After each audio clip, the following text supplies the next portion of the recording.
Are sales trainers frauds and liars?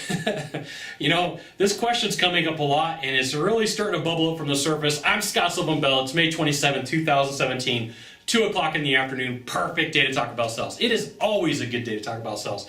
And you know, here's the thing. I see in forums lately, in the sales world, there's a lot of push against sales trainers. Now, I'm going to let you know there's quite a few great sales trainers out there. There's quite a few guys out there and girls that really know what they're doing. And there's a few out there that are just ruining it for everybody because they really don't know what they're doing. So if you're a salesperson, you're like, well, how can I tell if this person's product or the service that they have is really good? And so the first thing is they should have people that have been able to go through the process and implement and get some sort of results. And if nobody gets results, it's probably a good sign that they're not a good fit for you. They don't really know what they're doing, and they're not good.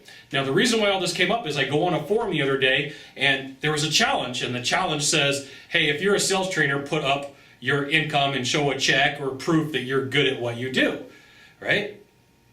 And so, like, I read through everybody's statement, and I jump on and I go, hey, wait a minute. What you're really saying is, if you're a good sales trainer, you're going to be able to perform at the same level, if not better, than top salespeople. You're just not saying that. Some people are like, whoa, whoa, whoa, that's pretty aggressive. I mean, hey, just say what it is. But, you know, going through a lot of these forums, there's a lot of push against people who are like, oh, you're a sales trainer? And then like somebody jumps on and they say that's what they do. That's because there's a lot of guys out there that they have really, really good marketing. They have really good ways of putting stuff out there, but their content isn't good. So there's some top level guys, there's some really good top level guys out there. They've got good marketing, they've got good products, they've got good delivery. There's some guys out there that are horrible that have really good marketing but bad products, okay? So you got to know that this is the way that it works in the sales world. It's just like anything else. You go to buy a car, there's plenty of good cars out there, there's plenty of bad cars out there. Sometimes it comes down to marketing.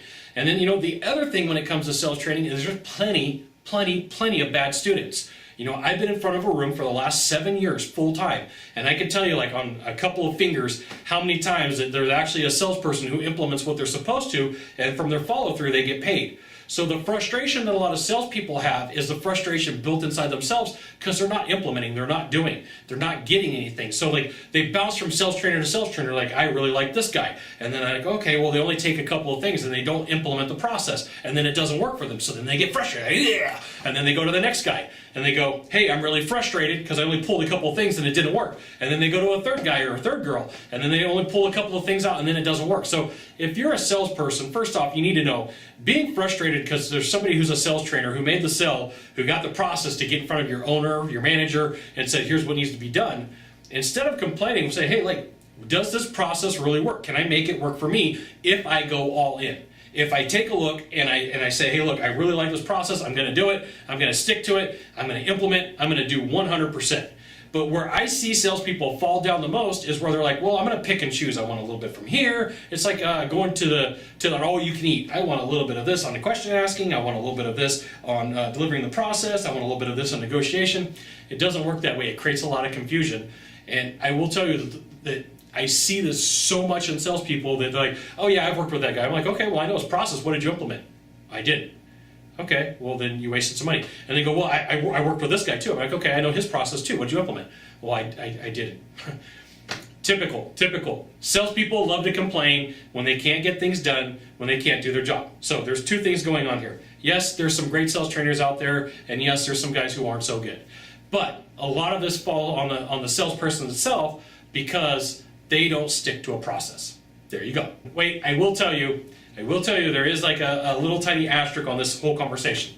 And this asterisk, if you've mastered the sales basics and you've mastered stuff, then it is entirely possible for you to pull from this guy, from this guy, from this guy, or this girl, this guy, whatever, right? Then that may work for you, okay? All right, so there you go. Now if you could do a small favor for me, in the box down below, leave a comment, question, or story, that'd be fantastic. To the right, to the left, there is a subscribe button. You know what you got to do. You got to subscribe. And then last of all, you can send it out to all your friends via StumbleUpon, Facebook, Twitter, Google+.